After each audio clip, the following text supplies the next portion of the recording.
하나님 말씀은 에스라서 6장입니다. 구약성경 718페이지에 있습니다. 에스라서 6장, 구약성경 718페이지. 제가 봉독해 드리겠습니다. 에스라서 6장 14절부터 22절입니다. 유다 사람의 장로들이 선지자 학개와 이도의 손자 스가랴의 권면을 따랐으므로 성전 건축하는 일이 형통한지라 이스라엘 하나님의 명령과 바사왕 고레스와 다리오와 아닥사스다의 조서를 따라 성전을 건축하며 일을 끝내되 다리오 왕 제6년 아달월 13일에 성전 일을 끝내니라. 이스라엘 자손과 제사장들과 레위 사람들과 기타 사로잡혔던 자의 자손이 즐거이 하나님의 성전 봉헌식을 행하니 하나님의 성전 봉헌식을 행할 때에 숫소 100마리와 순양 200마리와 어린 양 400마리를 드리고 또 이스라엘 지파의 수를 따라 순년소 12마리로 이스라엘 전체를 위하여 속죄제를 드리고 제사장을 그 분반대로 레위 사람을 그 순차대로 세워 예루살렘에서 하나님을 섬기게 하되 모세의 책에 기록된 대로 하게 하니라.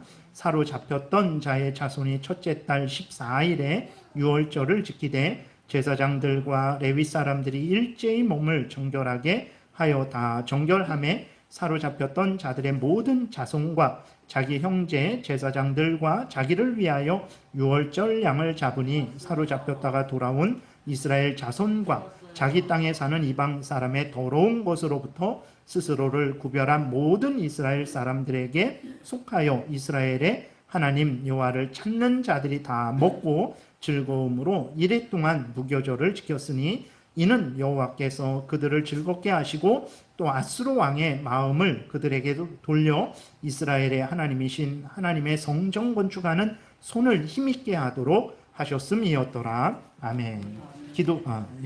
임마누엘 성가대 하나님께 찬양을 드리겠습니다.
기도드리겠습니다.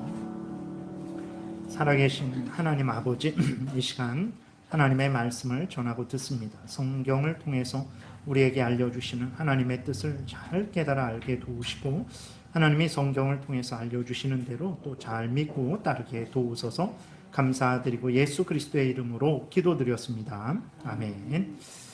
오늘 본문을 통해서 이제 23년을 시작을 한 지가 엊그제 같은데 벌써 우리가 6개월을 지나고 이제 7월 첫 번째 주를 맞이했습니다.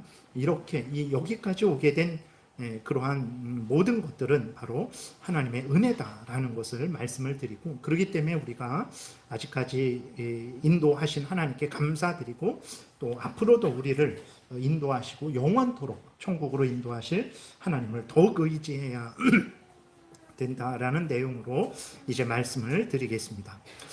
오늘 본문의 내용은 이제 이스라엘 백성들이 바벨론으로 포로로 끌려갔다가 70년 만에 돌아왔어요. 70년 만에 돌아와서 성전을 이제 다시 건축을 하는데, 솔로몬 성전이 이제 무너져 버렸죠. 그래서 성전을 다시 건축하는데 대적들이 방해를 했어요. 그래서 우여곡절 끝에 20년 만에 이렇게 성전을 완전히 다시 건축을 하고 하나님 앞에서 제사를 드리며 기뻐하고 즐거워하고 있는 그러한 내용입니다. 근데 오늘 본문에서 분명하게 이렇게 성전을 완공하고 그 다음에 하나님께 제사를 드리고 하나님 앞에서 기뻐하고 즐거워하는 이 모든 일들은 하나님의 은혜로 되었다라고 오늘 본문에서 분명하게 알려주고 있어요. 오늘 본문 21절, 22절에 보게 되니까 사로잡혔다가 돌아온 이스라엘 자손과 자기 땅에 사는 이방 사람의 더러운 것으로부터 스스로 구별한 모든 이스라엘 사람들에게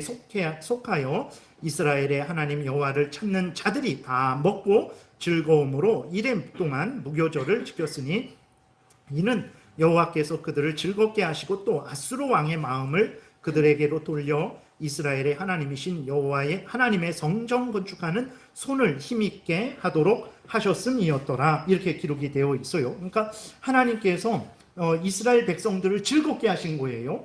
그리고 하나님께서 이스라엘 백성들이 성전을 건축하는데 그들을 도우신 거예요. 대적들의 그 방해를 막으시고 또 페르시아 왕의 마음을 성전 건축하는 그 마음으로 돌려서 성전을 건축하는데 돕고자 하는 마음을 갖게 하셔서 페르시아 왕으로부터 그 많은 도움을 받게 하신 거죠. 그래서 하나님의 이러한 모든 은혜로 성전이 건축하게 되었다라고 이렇게 말을 하고 있는 것입니다. 정말 그렇습니다. 그 4장에 보게 되면 앞에서 말씀드린 대로 이스라엘 백성들이 포로로 돌아와요. 70년 만에 바벨론 포로로 됐다가 다시 70년 만에 돌아와서 이제 성전을 재건을 하는데, 대적들이, 그러니까 그 가나안 족속들이 이제 벌써 예루살렘 땅이, 물론 예루살렘 백성들이 남아 있었지만 그러나 귀족들, 왕족들, 어떤 지도자들, 이러한 능력 있는 사람들은 바벨론 왕이 다 끌고 갔었거든요. 그러니까 이 이스라엘 땅에 이스라엘 백성들이 남아 있었지만 이제 좀 너무나 연약하고 부족한 상태였죠. 그러니까 이제 가나안 족속들이 이들을 그냥 완전히 지배하고 예루살렘을 자기네 땅인 양 이렇게 차지하고 있었던 거예요. 근데 이스라엘 백성들이 70년 만에 돌아와서 성전을 재건한다고 하니까 그 가나안 족속들, 대적들이 얼마나 핍박을 했는지 모릅니다. 그래갖고 이스라엘 백성들이 성전을 건축하다가 멈췄어요. 너무 핍박이 심하고 또 바벨론 왕에게 조서를 올려갖고 상소해갖고 그 성전 건축을 멈춰달라고 그렇게 탄원을 하니까 그게 또 받아들여져갖고 이스라엘 백성들이 성전 건축을 멈췄는데, 이 멈춘 게 16년 동안 멈추게 됩니다. 그러니까 처음에는 이제 대적들이 하도 방해를 해서 어쩔 수 없으니까 멈췄어요. 근데 16년 동안 멈추면서 계속 멈추는 거죠. 1년, 2년, 3년, 5년, 16년 이렇게까지 지나갔는데, 그러면서 이스라엘 백성들이 처음에는 대적들의 핍박 때문에 멈췄지만 그 이후 지나면서는 어떻게 했냐면 자기들이 게을러졌어요. 자기들이 나태해졌습니다. 하나님이 자기들을 포로에서 다시 예루살렘으로 돌아오게 하신 것은 성전을 재건하고 성전 제사를 회복하고 그래서 하나님께 영광을 돌리고 하나님의 그 예수 그리스도가 오실 길을 준비하는 그 일을 하라고 이제 예루살렘으로 다시 돌아오게 하신 것인데, 돌아와서 성전을 재건하다가 핍박이 있어서 멈추니까 그 다음부터는 그 사명도 잊어버리고 어떤 그런 마음과 태도였냐면, 이제는 아직은 때가 아니다, 아직은 뭐 성전 건축할 때가 아니다, 계속 이런 핑계만 대면서, 그러면서 정작 자기들의 집은 아주 화려하게 아주 아름답게 그렇게 만드는 일만 계속 했던 거예요. 근데 이렇게 타락한 이스라엘 백성들이 어떻게 오늘 본문에 나오는 대로 그 대적들의 방해를 이겨가면서 성전을 완공했을까? 그것은 하나님께서 크신 은혜를 내려주셨기 때문에 그렇습니다. 그래서 이스라엘 백성들이 이제 그 대적들이 핍박해서 성전을 건축하는 걸 멈추고 16년 동안 게으르고 나태하게 자기들만 위해서 살 때에 하나님께서 먼저 찾아가셨죠. 물론 항상 하나님은 함께 하셨지만 그러한 이스라엘 백성들에게 하나님이 먼저 은혜를 주신 거예요. 학개 선지자, 스가랴 선지자, 여기 우리 보게 되면 학개, 스가랴, 말라기 있잖아요. 그 학개 선지자, 스가랴 선지자입니다. 그 학개 선지자, 스가랴 선지자를 게으르고 나태한 이스라엘 백성들에게 보내셨어요. 그래서 그 이스라엘 백성들을 책망하고 그 자기들의 사명을 다시 한번 이제 깨닫게 했죠. 그래서 하나님께서 잠자고 있는 이스라엘 백성들을 흔들어 깨우시고 그들로 하여금 다시 성전을 재건하게 하신 것이고, 대적들의 방해를 막아주신 것이고, 그리고 페르시아 왕의 마음을 이스라엘 백성들로 향하게 해서 이스라엘 백성들을 돕도록 그렇게 하나님이 역사를 하신 거거든요. 그래서 14절 15절에 보게 되니까 오늘 본문, 유다 사람의 장로들이 선지자 학개와 이또의 손자 스가랴의 권면을 따랐으므로 하나님이 보내신 거예요. 스스로 일어난 게 아닙니다. 게으르고 나태하고 자기들만 위해서 자기들의 이생의 자랑, 안목의 정욕, 육신의 정욕만 추구하는 삶을 살고 있는 상태에서 하나님이 선지자 학개와 스가랴를 보내주신 거예요. 그래서 선지자 학개와 이또의 손자 스가랴의 권면을 따랐으므로 그들이 전한 하나님의 말씀을 따른 거예요. 그래서 성전 건축이 다시 시작된 것입니다. 성전 건축하는 일이 형통한지라 이스라엘 하나님의 명령과 바사왕 고레스와 다리오와 아닥사스다의 조서를 따라 성전을 건축하며 일을 끝내되 다리오 왕 제6년 아달월 3일에 성전 일을 끝내니라. 그리고 하나님 앞에서 이렇게 제사 드리면서 기뻐하고 즐거워하는 것입니다. 그러니까 이렇게 성전을 완공하고 하나님 앞에서 감사하고 기뻐하는 하게 된 것은 하나님의 전적인 은혜예요. 근데 이것만 하나님의 은혜냐? 그러지 않습니다. 하나님의 은혜를 이렇게 몇 가지를 말씀을 드리겠습니다. 하나님이 남유다가 이제 바벨론에 의해서 포로로 끌려가게 되잖아요. 포로로 끌려갈 때에 하나님은 그 포로로 끌려간 백성들이, 이스라엘 백성들이 바벨론에 살면서 바벨론 사람들에게 핍박을 당하지 않도록, 바벨론 사람들에게 어떤 존재의 그러한 그 위협을 느끼지 않도록 하나님께서 포로로 끌려간 이스라엘 백성들을 지키시고 보호하시는데 아주 놀랍게 지키시고 보호하십니다.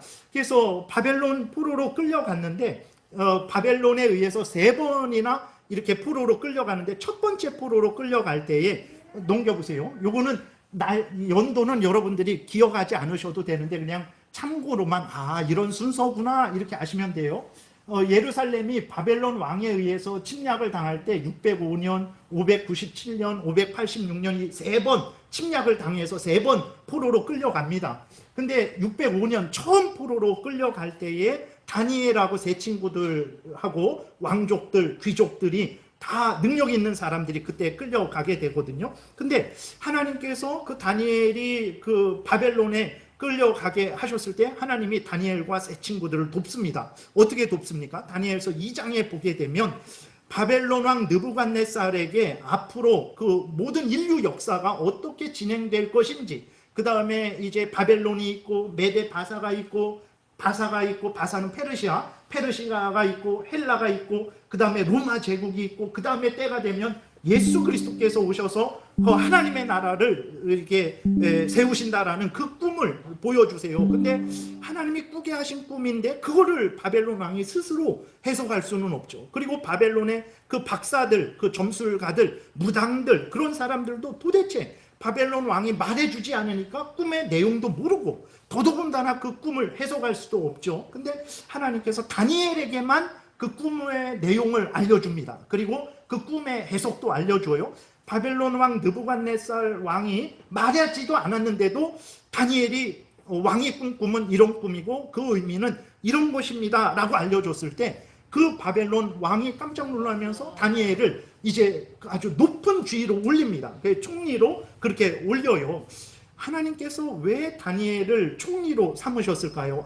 다니엘이 그 바벨론 왕이 주는 고기도 먹지 않고 채식을 먹으면서 믿음을 지켰기 때문에 거기에 대한 상급으로 그렇게 다니엘에게 높은 지위 권세를 주신 것입니까? 그러지 않아요. 왜 다니엘을 하나님께서 높은 총리가 되게 하셨습니까? 총리가 되어서 바벨론에 끌려온 이스라엘 백성들을 지키시고 보호하라고 하나님께서 바벨론의 총리로 삼으신 거예요. 그러니까 그럼 바벨론 왕에게는 왜 그런 꿈을 꾸게 하셨습니까? 하나님께서 온 천지 모든 나라 모든 왕들 모든 인간들을 주관하신다라는 것을 분명히 깨달아 알게 하셔서 이스라엘 백성들의 하나님이 그런 하나님이라는 걸 알게 하셔서 바벨론 왕으로 하여금 또 바벨론 백성들로 하여금 이스라엘 백성들을 함부로 건들지 못하도록 하나님께서 보호하시기 위해서, 그래서 하나님께서 바벨론 왕에게 그 꿈을 꾸게 하신 것이고 그 꿈을 통해서 다니엘을 총리로 세우시고 그 다음에 이스라엘 백성들을 도우신 거예요. 그 다음에 다니엘 세 친구들 이야기도 마찬가지입니다. 3장에 보게 되면 다니엘 세 친구들이 그 느부갓네살 금신상에 절하라 그랬는데 안 하죠. 안 하니까 그 느부갓네살 왕이 불타는 풀무불에 던져 넣어요. 근데 그 불타는 풀무불에서 그 다니엘 세 친구들이 이제 살아나오게 되는 거예요. 왜 하나님께서 그러한 기적을 바벨론 왕과 온 지역의 고관들, 책임자들이 모인 자리, 그 바벨론 제국의 그 모든 각각의 지역들의 왕들이 모인 자리에서 왜 그런 놀라운 역사를 하나님께서 이루셨겠습니까? 바벨론 세 친구들 높은 지위 권세에 올라서 잘 먹고 잘 살라고 그렇게 그들에게 은혜 주신 것이겠습니까? 그러지 않아요. 왜 그렇습니까? 다니엘하고 똑같아요. 그 일로 다니엘이 총리가 되었을 때 다니엘이 세 친구들을 높은 지위로 올립니다. 그리고 이 세 친구들이 그 놀라운 풀무불에서 구워놓는 그 역사를 보고 그 느부갓네살 왕이 이 세 친구들을 더 높은 지위로 올리는 거예요. 그래서 다니엘하고 세 친구들이 포로로 끌려온 이스라엘 백성들을 잘 돌볼 수 있는 그러한 권세를 그들에게 허락을 하신 거예요. 그러니까 하나님께서 이렇게 그 이스라엘 백성들이 잘못해서 간 겁니다. 근데도 하나님께서는 이스라엘 백성들이 포로로 끌려갔을 때 그 포로로 끌려간 곳에서 하나님의 도우심으로 평안하게 복되게 살아갈 수 있도록 하나님께서 이러한 역사를 행하신 것입니다. 하나님의 은혜는 이것만이 아니에요. 그래서 이때 605년 이렇게 끌려간 다음에 538년에 그러니까 한 70년 지나서죠. 605년에서 538년 연도는 막 한 1, 2년 차이 있습니다. 그러니까 그거는 차이 있는 거니까. 그랬을 때 고레스 왕이 페르시아 첫 번째 왕 고레스가 이제 예루살렘으로 다시 이스라엘 사람들이 돌아가라라고 이렇게 조서를 내릴 때에 그때까지 바벨론 땅에 그 페르시아 땅에 다니엘이 살아 있었어요.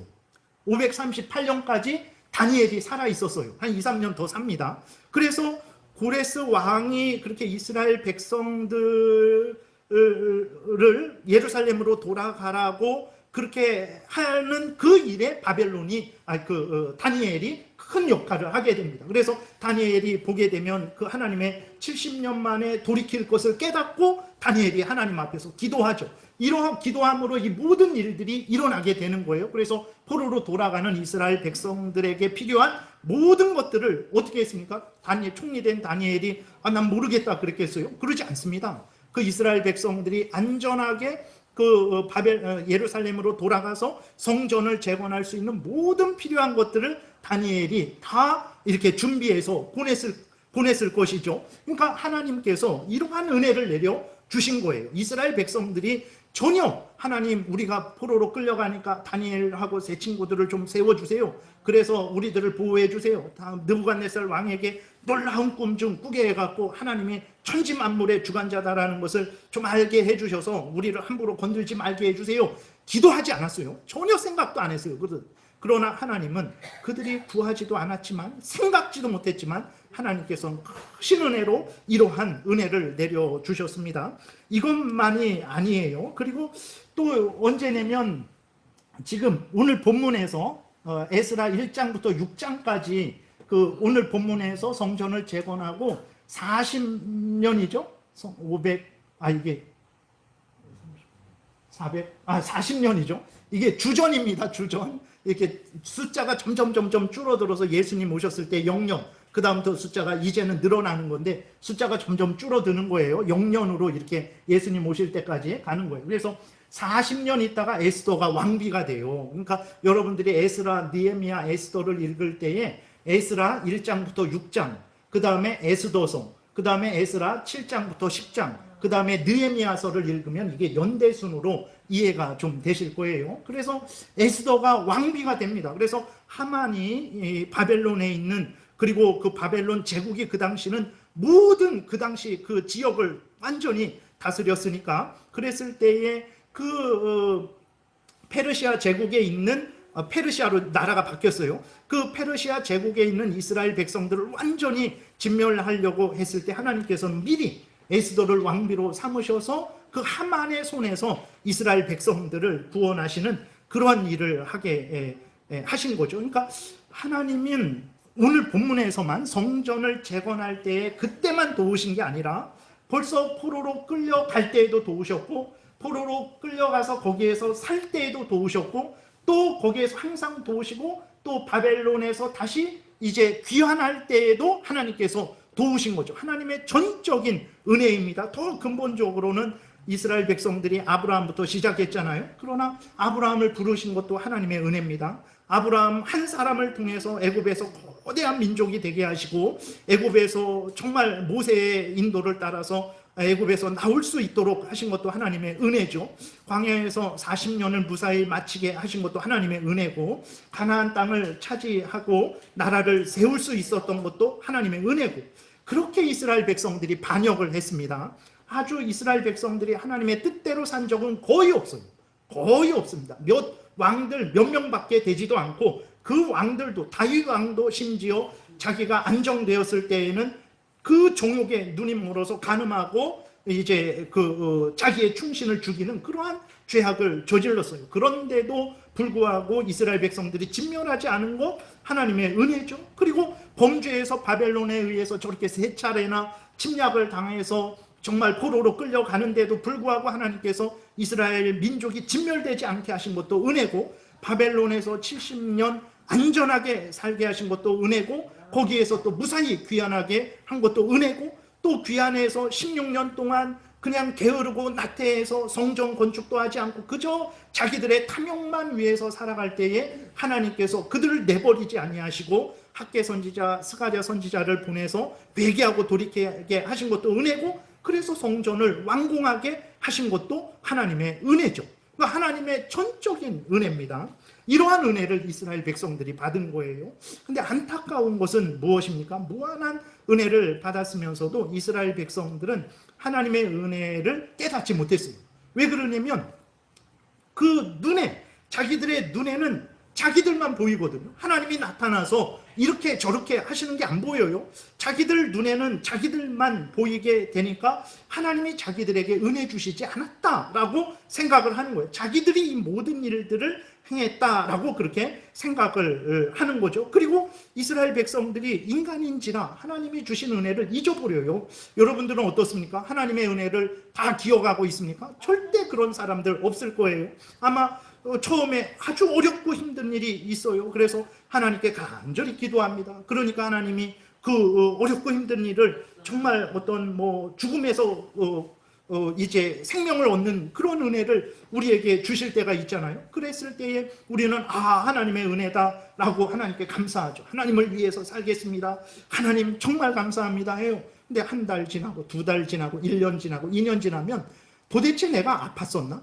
내가 뭐 구원 받았었나? 이 어려운 일이 있었었나? 하나님이 나를 도와주셨었나? 우리는 이렇게 착각을 하죠.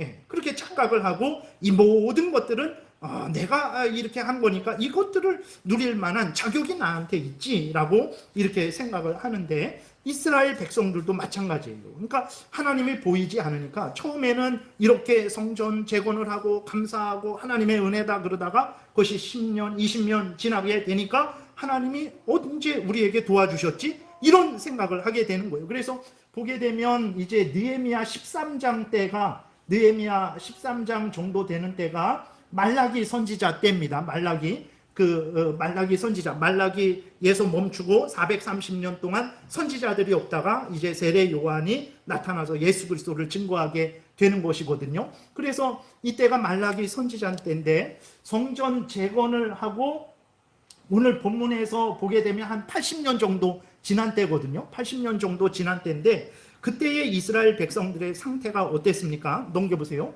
말라기서 1장 2절에 하나님이 내가 너희들을 사랑한다. 정말 사랑했잖아요. 얼마나 큰 은혜로 그 이스라엘 백성들을 사랑했습니까? 그랬더니 하나님이 이렇게 말씀하시니까 이스라엘 백성들이 뭐라고 말합니까?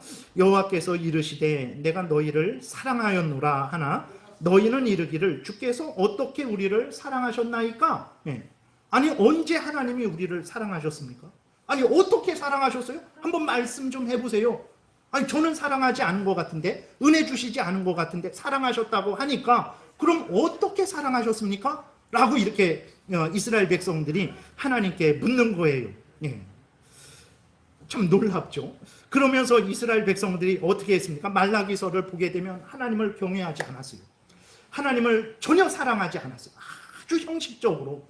그러니까 제사 안 드릴 수는 없고, 안 드리면 뭐라 그러니까 아유 하나님 제사 드리니까 나한테 뭐라 그러지 마세요. 이런 식으로 하나님 앞에 제사를 드리죠. 그리고 하나님 앞에 제물을 바칠 때에도 가장 좋은 것으로 감사함으로 정말 하나님 앞에 그 돌려드리는 것이 아니라 흠 있고 점이 뭐 이렇게 어디 병들고 약하고 그러한 것들, 사람도 이제 받지 않는 것들, 이거 괜히 갖고 있다가는 문제가 될 것 같으니까 아유 치워버려. 어떻게 치워버립니까? 하나님께 드려. 그냥 하나님께 드리면 돼. 이런 식으로 해서 하나님 앞에 제물을 드리는데 온갖 더러운 것들만 제물을 드렸어요. 그리고 서로 사랑하지도 않았어요.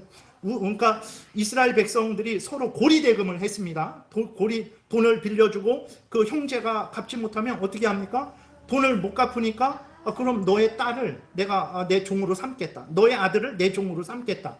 서로 그러한 그 형제의 한 백성인데도 불구하고 그 사람들의 자녀를 이제 그 노예로 삼는 거예요. 그리고 가나안 족속들하고 통혼하고 우상을 섬기고 이러한 죄악을 저지른 거예요.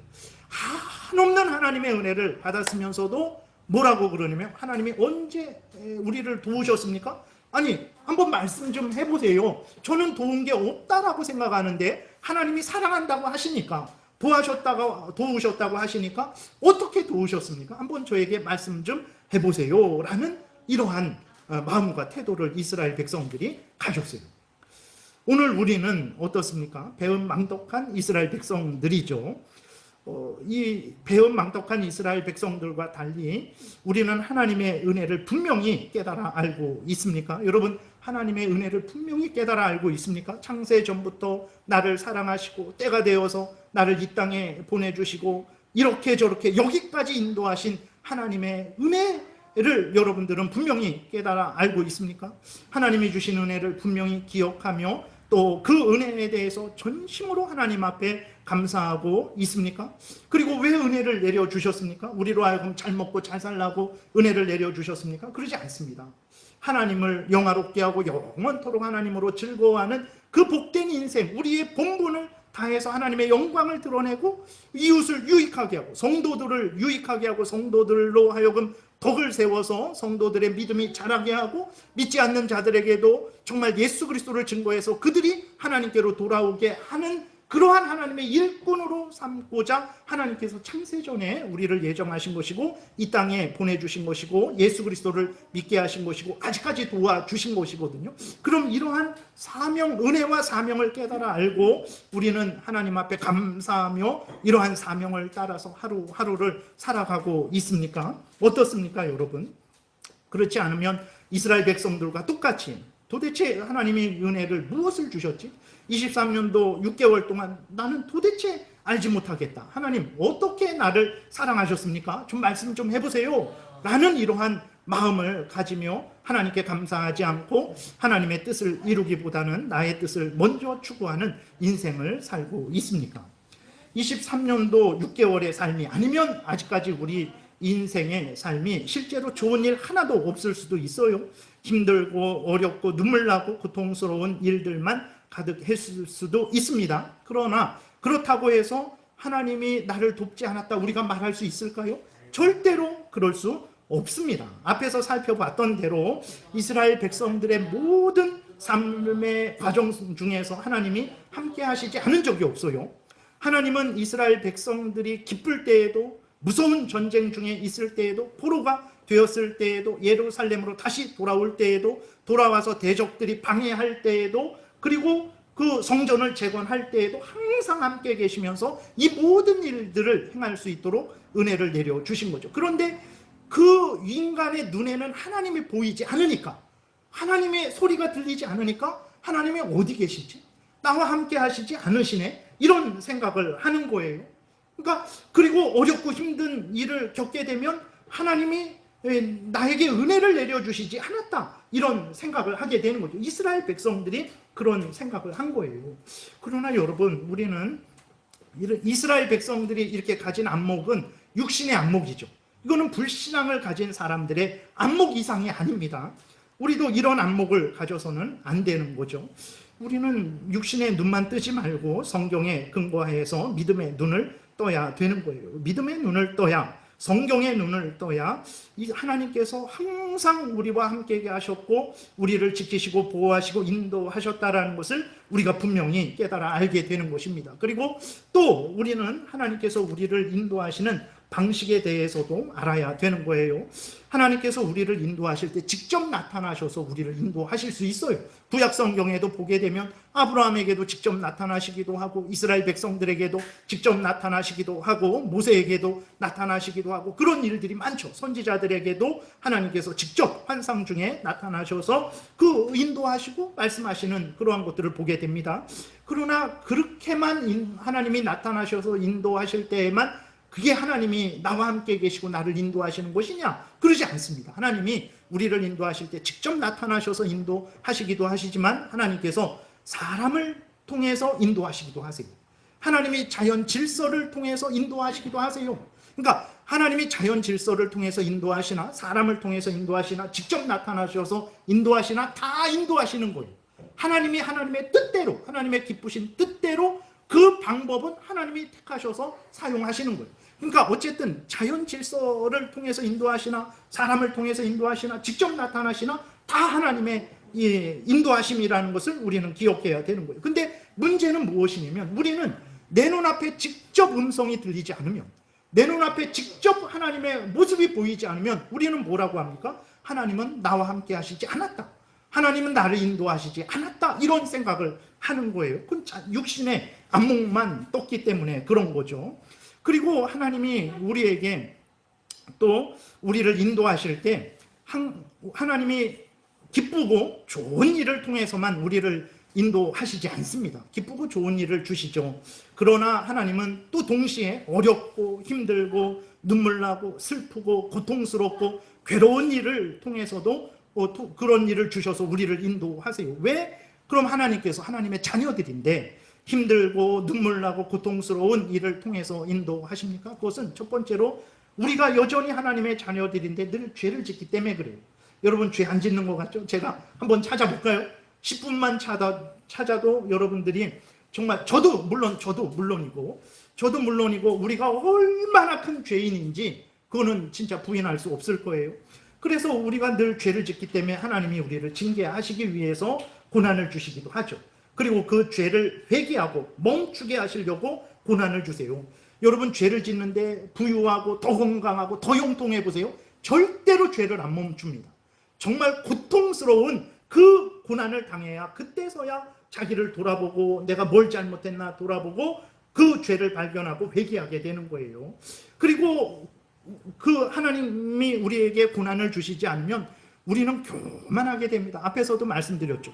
하나님의 크신 은혜를, 놀라운 은혜를 받아놓고 불과 얼마 안 됩니다. 세상에서도 작심삼일이라 그러죠. 정말 내가 하나님의 은혜를 받았으니까 하나님께 헌신하면서 내 인생을 바쳐야 되겠다. 3일을 안 가요. 3달을 안 갑니다. 1년을 안 가고 3년을 안 가요. 하나님이 무슨 은혜 주셨지? 도대체 언제 은혜 주셨지? 이런 생각을 해요. 그리고 어떻게 합니까? 이 모든 것들은 정말 바벨론 왕 그 느부갓네살처럼 내가 다 이룬 것이지 이런 생각을 하는 거예요. 그때 하나님께서 바벨론 왕을 치시죠. 그래서 짐승으로서 짐승처럼 7년 동안 그 들에서, 이 빈들에서 살게 하십니다. 그러니까 우리가 고난을 당해야만 내가 아무것도 아니구나, 내가 무지하고 무능하고 참으로 어리석은 사람이구나, 이것을 깨닫고 하나님을 의지하게 하세요. 그래서 하기 때문에 이제 하나님이 고난으로 우리를 인도하시는 거예요. 그리고 우리를 연단하시기 위해서, 그리고 우리로 하여금 이 세상에 너무 마음을 빼앗기지 말고 천국을 바라보게 하시기 위해서, 그리고 하나님을 더 의지하는 자로 만드시기 위해서 고난을 주시는 거예요. 근데 그래서 고난이 우리에게 유익되죠. 시편 119편 71절에 고난당한 것이 내게 유익이라, 이로 말미암아 내가 주의 윤례들을 배우게 되었나이다, 이렇게 고백을 하게 되는 거거든요. 그런데 우리는 어떻게 합니까? 항상 좋고 항상 건강하고 항상 부유하고 항상 형통하지 않으면 하나님이 나를 사랑하지 않는다, 하나님이 나에게 은혜를 주시지 않았다, 이렇게 생각을 하는 거예요. 아닙니다. 항상 형통하고 건강하고 항상 잘 되는 것 때만 은혜 주시는 게 아니라 어렵고 힘들고 고통스럽고 괴로울 때도 동시에 같은 은혜를 주시는 것이라는 것을 우리는 분명히 기억해야 돼요. 근데 우리는 힘들고 어려우면 하나님이 은혜 주시지 않았다, 이렇게 생각을 하는 거예요. 그리고 하나님이 은혜를 주실 때에도 하나님이 기적적으로 갑자기 정말 기도하고 나니까 내 주머니에 돈이 정말 100만 원이 생기게 하실 수도 있어요. 그런 은혜를 얼마나 성경에서 또 역사 가운데 또 우리들의 삶 가운데 하나님이 이건 기적이다 하는 그런 은혜를 내려주십니까? 그런 기적적인 방식으로만 채워줄 때에만 하나님이 채워주는 게 아닙니다. 내가 하나님이 채워주실 때에는 기적적인 방식으로 채워주시기도 하시고, 내가 열심히 땀 흘려 일해서 얻어서 그 일한 것에 대한 대가를 받는 방식으로도 하나님이 채워주시는 거예요. 그러니까 기적적으로 채워주는 것이나 내가 열심히 땀 흘려 일해서 일평생 일해서 내가 일해서 얻은 소득이잖아요. 그러나 하나님이 그런 방식으로도 채워주는 거예요. 일반적인 방식은 이렇게 채워주는 거죠. 근데 우리는 어떻게 합니까? 기적적인 방식으로 채워주지 않았을 때에는 이건 내가 일한 거 아니냐, 내가 땀 흘려 일한 거 아니냐, 이게 뭐 하나님이 도운 거냐, 이거는 내가 스스로 얻은 거지. 그래서 하나님이 주신 은혜를 하나님의 뜻대로 사용하는 사람들이 얼마나 됩니까? 다 내 것인데 나를 위해서 쓰는 게 당연하지 하는 그런 생각을 하는 거예요. 그러지 않습니다. 열심히 일할 수 있는 힘을 누가 주셨습니까? 일할 수 있는 일거리, 일할 수 있는 터전을 누가 주셨습니까? 일해서 소득을 얻지 못하는 사람도 많아요. 그 소득을 얻을 수 있도록 내가 스스로 그렇게 다 사장님에게 절대 월급 떼먹지 말라라고 찾아가서 신신당부하고 서약서 쓰고 그래서 내가 그 소득을 얻었습니까? 그러지 않아요. 하나님께서 다 은혜 주신 거예요. 그러니까 기적적으로 채워주셨든 내가 일상적으로 노력을 해서 채워줬든 이 모든 것은 다 하나님이 주신 은혜예요. 그래서 우리가 범사에 감사해야 되는 거예요. 그러지 않으면 기적적인 일들에만 감사하면 되지 왜 범사에 감사합니까? 이건 내가 한 건데. 그러니까 범사에 감사하지 못하는 거예요. 그러니까 고난 때에 감사하지 못하는 거예요. 그러니까 그것이 우리의 믿음의 연약함을 드러내는 거죠. 하나님께서는 이렇게 은혜를 내려주신 거예요. 그러니까 우리가 믿음의 눈을 뜨지 않고 성경의 눈을 뜨지 않고 육신의 눈으로만 보니까 도대체 하나님이 어떻게 사랑하셨습니까? 우리가 하나님의 일하시는 그 방식을 신중하게 고려하지 않으니까 도대체 하나님이 무슨 은혜를 주셨습니까? 언제 주셨습니까? 어떻게 주셨습니까? 한번 설명해 보세요 라고 그렇게 하는 거예요. 그래서 감사하지도 않고 자기만 자랑하고 내가 하나님의 은혜 받은 것도 별로 없으니까 내가 내 인생을 위해서 살아가는데 뭐가 문제가 되냐, 이러한 아주 배은망덕한 그러한 생각을 우리가 하게 되는 것입니다. 그러니까 우리들은 항상 이스라엘 백성들이 그렇게 실수했던 그러한 육신의 안목, 그 다음에 인간적인 생각, 그러한 것들을 우리가 벗어버리고 성경의 안목, 믿음의 안목을 가져야 되는 것입니다. 성경의 방식을 우리가 잘 따라가야 되는 거예요. 그렇게 됐을 때 2020년 3년도의 삶뿐만 아니라 그 다음에 우리의 일생이 어렵고 힘들 수도 있습니다. 그러나 그렇게 믿음의 눈을 뜨게 됐을 때 그 가운데에서 우리와 함께 하시고 우리를 도우시고 우리를 인도하시는 그러한 하나님의 무한하신 은혜와 사랑을 그때서야 우리가 발견하게 되는 거죠. 사실 진실로 그렇습니다. 하나님이 우리만 도우신 게 아니라, 여러분, 우리가 있으려면 하늘이 있어야 돼요. 땅이 있어야 됩니다. 바다가 있어야 되고 그 속에 있는 모든 것들이 있어야 돼요. 우리가 그거 하늘이 있기를 위해서 애쓰고 힘쓴 적이 있습니까? 하늘이 오늘도 제자리에서 달이 돌게 해주세요, 태양이 돌게 해주세요, 공기가 우리에게서 지금도 뭐 산소 21%, 그 다음에 질소 몇 프로 그렇게 잘 유지되게 해주세요, 기도한 적 있습니까? 없어요. 그 모든 일을 누가 하셨습니까? 하나님이 하셨어요. 하나님이 정말로 우리에게 너무나 정말 우리가 상상할 수 없는 은혜를 내려주셨어요. 우리는 하나님의 은혜가 없이는 존재할 수도 없고 생명을 유지할 수도 없고 신앙을 유지할 수도 없어요.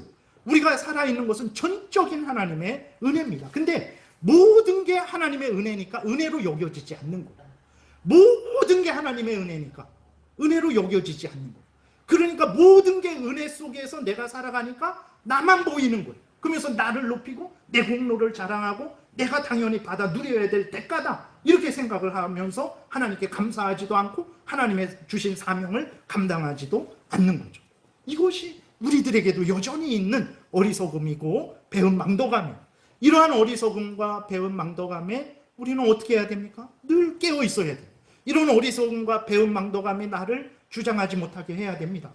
그래서 이러한 것들을 버리고 성경의 안목을 갖고 믿음의 안목을 갖고 성경의 근거에서 하나님의 그 은혜와 사랑을 분명히 깨달아 알아야 되는 거예요. 그리고 그 은혜를 주시는 하나님께 감사해야 되는 거예요. 그럴 때 여러분들이 23년도의 삶이 기쁨의 삶이든 아니면 어렵고 힘들고 고난의 삶이든 간에 하나님이 나를 인도하신 삶이라는 것을 우리는 알게 될 거예요. 근데 왜 하나님이 저는 이렇게 힘든데 저 사람은 저렇게 잘 살게 합니까? 그거는 하나님의 뜻이에요. 그건 하나님의 뜻입니다.